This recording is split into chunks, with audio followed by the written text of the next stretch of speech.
Hi everybody, welcome to Match+Book series on the EBPL podcast. My name is Paul, I'm the adult services librarian here. What we try to do with Match+Book is match people with certain genres of books that are right for them. So I had a question come in on the topic of nature. They're a big fan of new nature books. It doesn't have to be brand new, but anything published in the last 5 years, they would like to take a look at.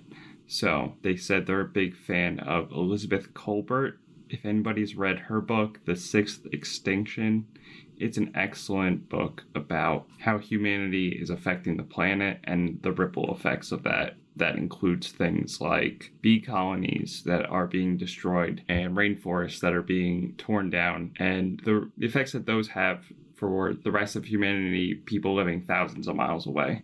So I'd like to start off with one I read recently. It is called What It's Like to Be a Bird by David Sibley. David Sibley is an American ornithologist and author. His latest book is a reference book on all different types of birds. He'll cover each bird for maybe 2 pages and provide an excellent illustration of said bird. It's a way of identifying the bird visually, but also he'll go into the characteristics of that bird and answer such questions as, can birds smell? How do they hear the worms or feel the worms that they're finding in the grass or in the mud? Is the bird that's at my bird feeder the same bird that was there last year? Is it migrating the same path? He'll go through things such as songbirds, shorebirds, game birds, all different types, to provide a foundation of how to perceive these birds, their characteristics, how they impact their environment, and how they make the most out of their environment. One of the joys of the book is that you could pick it up at basically any page and read for maybe 4 pages, set it down, come back, and pick it up again. It could be enjoyed in these little bits. You don't have to read in order. Read it at your leisure.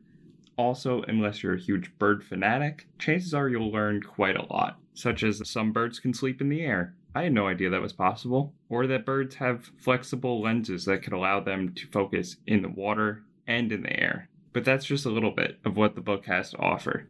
I learned something new on every page, and you really can't go wrong with the mix of science combined with this picture book quality to it. And at the end of the book, I found myself not only just learning about birds, but appreciating them and what they do for the world and how they survive. The next book I wanted to discuss is Islands of Abandonment by journalist and author Cal Flyn. Now, my issue with a lot of modern nature books is that they tend to be either too alarmist, as if the world is ending tomorrow, or they tend to be too bright-eyed, too hopeful, and I think it's only right to find a middle ground in that, and that's what the author does with this book. She travels to places that have been ravaged by humanity, where the living conditions are nearly impossible, but where nature is making somewhat of a comeback, and what this means for humanity. She asks us to consider what is the consequence for all this ruin, and what is it likely to do to us all if we ignore the consequences of this. And the result is a twisted form of nature riding applied to things that are really catastrophic. And we find resilience in the locations that she travels to. She went to Chernobyl, where people are still living there, and where much of the animal population has returned to the area. And the people there are risking their health because of the radiation, but it's fascinating to see the reasons they've stayed, how they interact with nature, and how they've become part of the landscape without hardly any electricity. She'll also travel to demilitarized zones between countries to see how many of the demilitarized zones go on for an expanse of 50 to 100 miles. So she was able to work her way into there to figure out how nature is rebounding in those kind of places as well, because they're relatively untouched in those spaces. I think my favorite chapter in the book was when she went to an island called Swana, which I'd never heard of. You probably haven't either. It's off the coast of Scotland.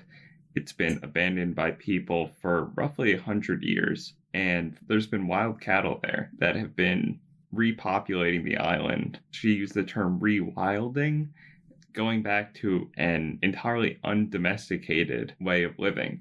and it's a rare object of study, fascinating to look at. A total picture view of her work is full of danger, alarm, and threat, but at the same time, you also get this feeling of the possibility, natural recolonization and adjustment, and the possibilities within that sphere as well.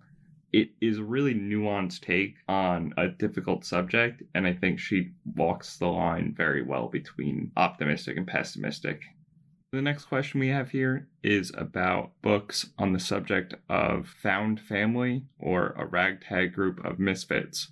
The person specifically requests books that will show how the characters grow together throughout the book to solve a common goal, or how they become better friends over time. I had actually read a book about a group of people who became found family, and usually that would take on a more traditional fiction route, but through this, it was a mystery. It's called The Postscript Murders by Elly Griffiths. It's the second in a series, the first being The Stranger Diaries, but you don't need to read the first to enjoy the second because it goes in a different direction.